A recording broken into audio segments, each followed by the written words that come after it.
जय हिंद दोस्तों। काव्य मैथ क्लासेस गोंडा के यूट्यूब चैनल में आपका स्वागत है। और आशा करते हैं कि आप सब अच्छे होंगे, स्वस्थ होंगे और अच्छे तरीके से अपनी पढ़ाई भी कर रहे होंगे। दोस्तों इस वीडियो में देखेंगे हम ज्यामिति, जो कि क्लास 1 और क्लास 2 हम कंप्लीट कर चुके हैं और आज अपना है क्लास 3। ठीक है, तो जो क्वेश्चन एग्जाम के दृष्टिकोण से इंपॉर्टेंट है उन्हीं क्वेश्चन को आज हम सेलेक्ट किए हैं और उन्हीं क्वेश्चन को आज सॉल्व किया जाएगा। दोस्तों वीडियो पूरा देखना।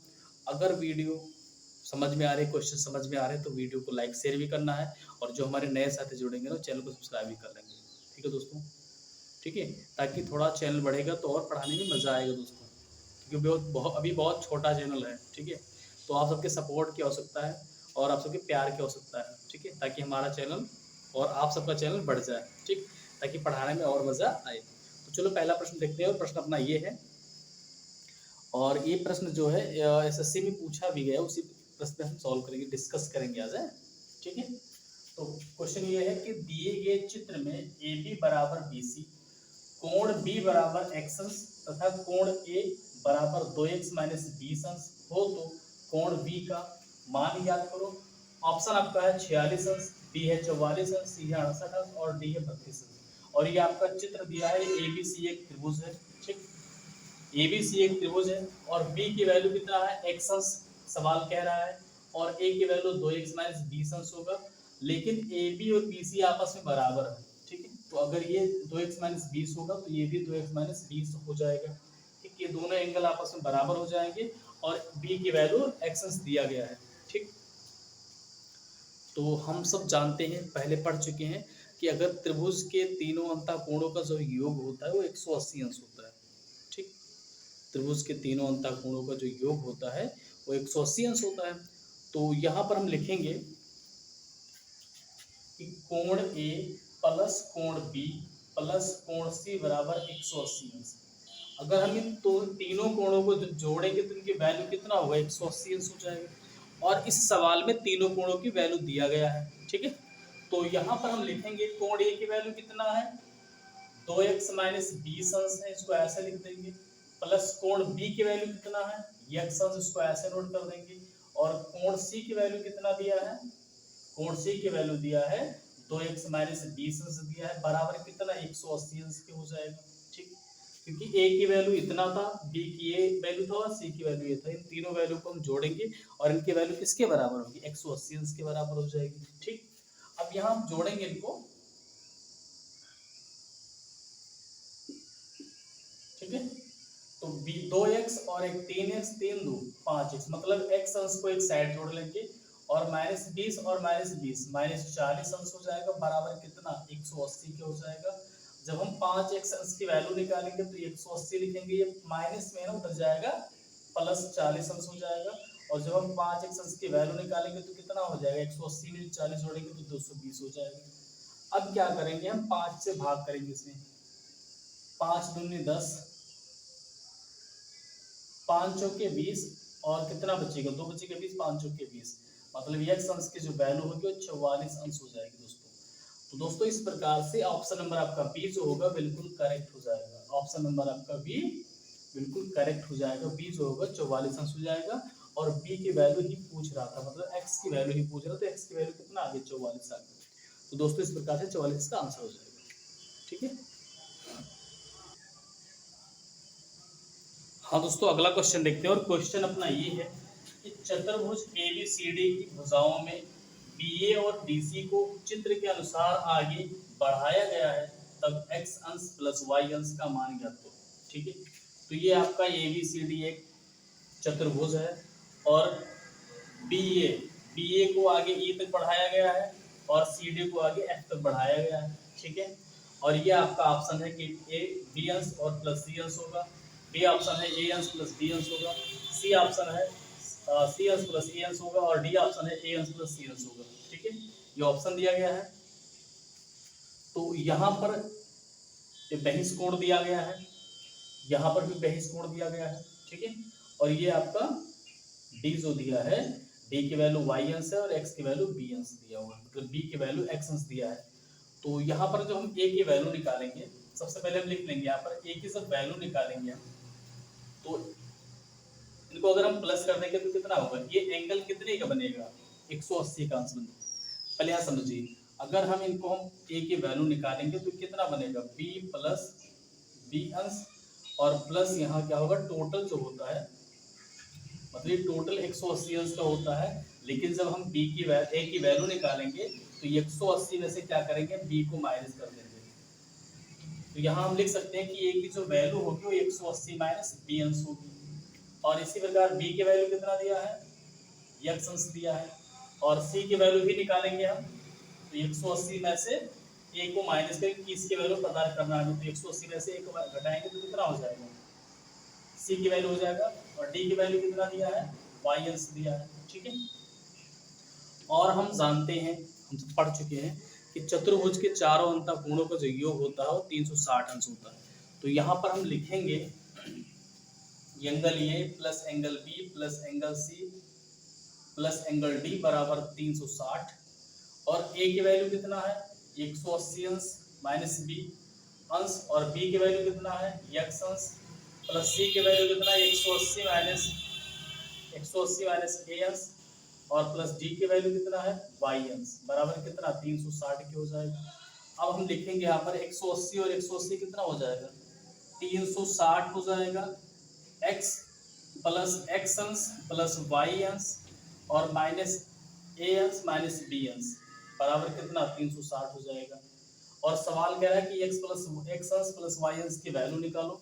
तो x अंश प्लस y अंश ऐसे रोकेंगे इधर, बाकी सभी नंबर को उधर पक्षांतर करेंगे। तो 360 लिखेंगे, ये प्लस में उधर जाएगा माइनस 360 अंश हो जाएगा, ये माइनस में उधर जाएगा प्लस a अंश प्लस b अंश हो जाएगा। ठीक है, ये और ये कैंसिल, मतलब x अंश प्लस y अंश की जो वैल्यू होगी वो a अंश प्लस b अंश हो जाएगी। ठीक है दोस्तों, तो इस प्रकार से हाँ मतलब x अंश प्लस y अंश की वैल्यू यहाँ से देख लीजिए, जो होगी ये अंश प्लस b अंश हो जाएगी। ठीक है दोस्तों, इस प्रकार से ऑप्शन नंबर आपका बी जो होगा करेक्ट हो जाएगा, ऑप्शन नंबर आपका बी बिल्कुल करेक्ट हो जाएगा। ठीक है,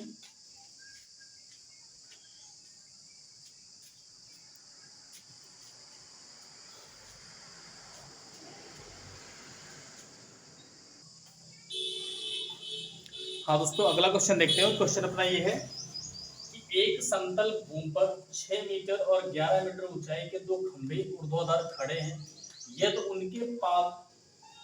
उनके पादों के बीच की दूरी 12 मीटर है तो उनके शीर्षों के बीच की दूरी ज्ञात करो।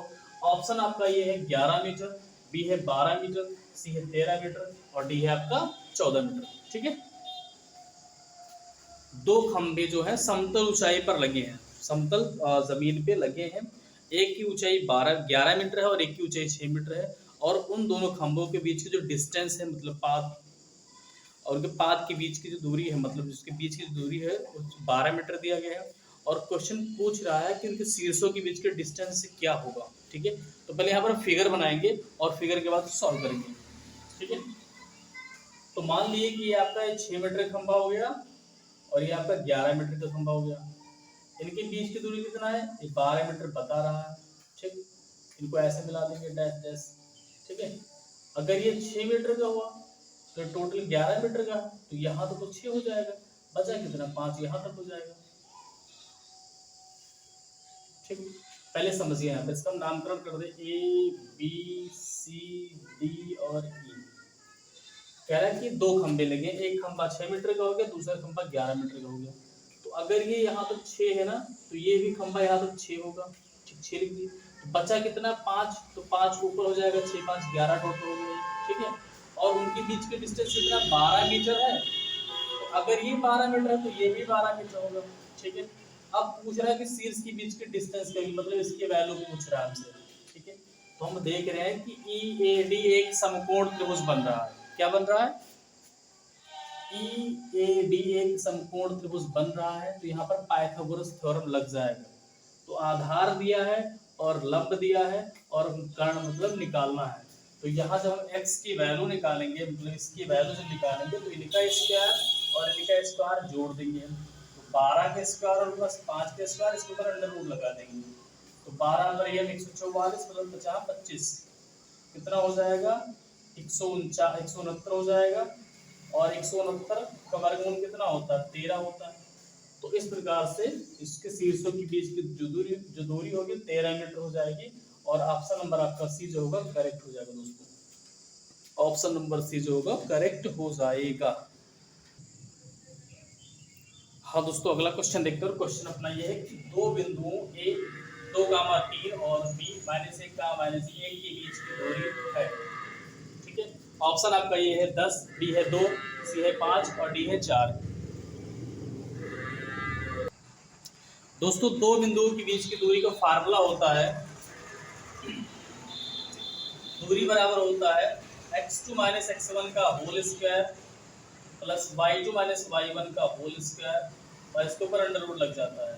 तो ये हो जाएगा x1, ये हो जाएगा x1 y1, और ये हो जाएगा x2 और ये हो जाएगा y2। ठीक है, अब इनकी वैल्यू यहाँ पुट करेंगे। x2 की वैल्यू कितना है, -1 है, और x1 की वैल्यू कितना है, -2 हो जाएगा, इनका होल स्क्वायर, और प्लस y2 की वैल्यू कितना है, -1, और फिर माइनस y1 की वैल्यू कितना है, -3 हो जाएगा, इनका होल स्क्वायर। 2 और 1 3, -3 का होल स्क्वायर, और फिर 3 और 1 4, -4 का होल स्क्वायर। 3 त्रिका लो, माइनस माइनस का गुणा करेंगे तो प्लस हो जाएगा, और 4 चौके 16 हो जाएगा। 16 और 9 कितना, 25, 25 का वर्गमूल कितना, 5। मतलब इनकी जो दूरी होगी, बीच की दूरी कितना हो जाएगा, 5 हो जाएगा। इस प्रकार से ऑप्शन नंबर आपका जो सी होगा बिल्कुल सही हो जाएगा दोस्तों। ठीक है, तो ये दूरी का फार्मूला है, इसी फार्मूले को लगा सकते हैं इस क्वेश्चन को। हाँ दोस्तों, अगला क्वेश्चन देखते हैं। क्वेश्चन अपना ये है कि यदि एक त्रिभुज के दो कोणों की माप 60 अंश और 75 अंश है, तीसरे कोण की माप क्या होगी। ऑप्शन आपका ये है 45 अंश, बी है 60 अंश, सी है 65 अंश और डी है 70 अंश। तो हमें पता है कि त्रिभुज के तीनों अंतःकोणों का योग 180 अंश होता है। अगर दो कोण दिया है तो उनको जोड़कर हम तीसरा कोण निकाल सकते हैं, उसको 180 में से घटाने के बाद। ठीक है, तो यहाँ पर हम लिखेंगे तीसरा कोण बराबर 180 लिखेंगे, और माइनस कर देंगे किसको, 60 प्लस 75 को माइनस कर देंगे, और हमें तीसरा कोण पता हो जाएगा। तो 180 माइनस 60 और 75 कितना होगा, 135 अंश हो जाएगा, और 180 में से 135 निकालेंगे तो कितना बचेगा, 45 अंश बचेगा। तो दोस्तों, इस प्रकार से तीसरा कोण जो होगा वो 45 अंश हो जाएगा, और ऑप्शन नंबर आपका बी जो होगा, ए जो होगा बिल्कुल करेक्ट हो जाएगा। ऑप्शन नंबर आपका ये जो बिल्कुल करेक्ट हो जाएगा। मतलब तीसरा कोण अगर निकालने के लिए कहेगा तो 180 लिखेंगे, और दोनों कोणों को जोड़ के वहां से घटा देंगे, और तीसरा कोण हमें पता हो जाएगा। ठीक, त्रिभुज कहीं अगर पूछे तो उनके तीनों कोणों का योग 180 अंश होता है। ठीक, और तीसरा कोण आराम से आप निकाल सकते हो, दोनों कोणों को जोड़ लीजिए और उसको घटा दीजिए, तीसरा कोण पता हो जाएगा दोस्तों। हाँ दोस्तों, अगला क्वेश्चन देखते हैं। और क्वेश्चन अपना ये है कि दिए गए चित्र में एक्स अंश का मान ज्ञात करो। ठीक है, angle 4x, angle 3x, angle 5x, angle 6x और एंगल आपका 7x दिया है। ठीक है, ये फिगर दिया गया है, और सभी इनमें सभी कोण की वैल्यू दिया गया है x में। ठीक, क्वेश्चन कह रहा है कि x का मान बताओ, और ऑप्शन आपका ये 9 अंश, बी है 12 अंश, सी है 14 अंश और डी है आपका 8 अंश। ठीक है, तो हम क्या करेंगे, हम पढ़ चुके हैं पहले भी कि अगर मान लीजिए कोई सीधी लाइन बन रही है, ऐसे कोई सीधी लाइन बन रही है, और उसके ऊपर जितने कोण बनेंगे ऐसे ऐसे करके, इन कोणों की जो वैल्यू होती है, इन कोणों का जो योग होता है वो 180 अंश के बराबर होता है। इनका जो योग होगा 180 अंश के बराबर होगा। तो हम यहाँ देख रहे हैं कि जो अपना फिगर बना हुआ है वो फिगर सीधा एक लाइन पे बना हुआ है, एक सीधी लाइन पे बना हुआ, सरल रेखा पे बना हुआ है। तो हम समझ गए कि इनकी जो वैल्यू होगी 180 अंश के बराबर होगी। इनकी वैल्यू जो होगी वो 180 अंश के बराबर होगी, मतलब 4x और 3x, 5x, xx और 7x। ठीक है, तो 4x लिखेंगे प्लस 3x लिखेंगे प्लस 5x लिखेंगे प्लस 7x लिखेंगे, सॉरी x अंश लिखेंगे और प्लस 7x लिखेंगे, और इनको प्लस करेंगे तो कितना 180 अंश के बराबर हो जाएगा। अब जोड़ेंगे 4 3 7 5 12, 12 1 13 7 20, मतलब 20 x अंश की वैल्यू कितना 180 अंश, और 20 से भाग करेंगे 20 9 या 180, मतलब x अंश की जो वैल्यू होगी 9 आएगा। एक्स अंश की जो वैल्यू होगी वो 9 अंश हो जाएगा, और x का वैल्यू ही पूछ रहा है। तो इस प्रकार से ऑप्शन नंबर आपका ये जो होगा बिल्कुल करेक्ट हो जाएगा। ऑप्शन नंबर आपका ये जो होगा करेक्ट हो जाएगा। ठीक है, इस प्रकार से ऑप्शन नंबर आपका बिल्कुल सही है। हाँ दोस्तों, अगला क्वेश्चन देखते हैं और क्वेश्चन अपना ये है कि दिए गए चित्र में x का मान ज्ञात करो। ए बी सी एंगल जो दिया गया है 90 डिग्री दिया है।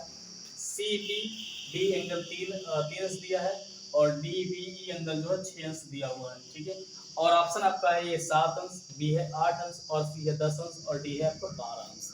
ठीक, यहाँ पर x अंश की वैल्यू पूछ रहा है, तो अभी हम पढ़ेंगे सीधी लाइन जो होती है उसकी वैल्यू 180 अंश होता है। तो यहाँ पर लिखेंगे है 90 डिग्री प्लस 3x और प्लस 6x, इन तीनों को मिलाएंगे तो सीधी लाइन बन जाएगी और इसकी वैल्यू कितना 180 अंश हो जाएगा। तो 6 दिन 9x बराबर 180 प्लस ये उधर जाएगा -90 हो जाएगा और 9x की वैल्यू कितना हो जाएगा 90 हो जाएगा। 9 1 कम 9 9 9 90, तो x अंश की जो वैल्यू होगी 10 अंश हो जाएगा। x की वैल्यू जो होगी 10 अंश हो जाएगा और इस प्रकार से ऑप्शन नंबर आपका सी जो होगा बिल्कुल करेक्ट हो जाएगा। सी ऑप्शन आपका करेक्ट हो जाएगा। ठीक है दोस्तों, तो दोस्तों बाकी क्वेश्चन जो होगा अगले वीडियो में लाएंगे। अगर क्वेश्चन समझ में आ रहे हैं, वीडियो अच्छी लग रही है तो वीडियो को लाइक शेयर भी करना है और जो हमारे नए साथी जुड़ रहे हैं ना, प्लीज़ चैनल को सब्सक्राइब कर लेना दोस्तों। ठीक है, ताकि चैनल अपना थोड़ा बढ़ जाएगा तो पढ़ाने में मजा आएगा। ठीक, तो वीडियो अगर अच्छी लगी वीडियो को लाइक शेयर भी करना है और नए साथी चैनल को सब्सक्राइब कर लीजिए। ठीक है दोस्तों, इसी के साथ जय हिंद जय भारत।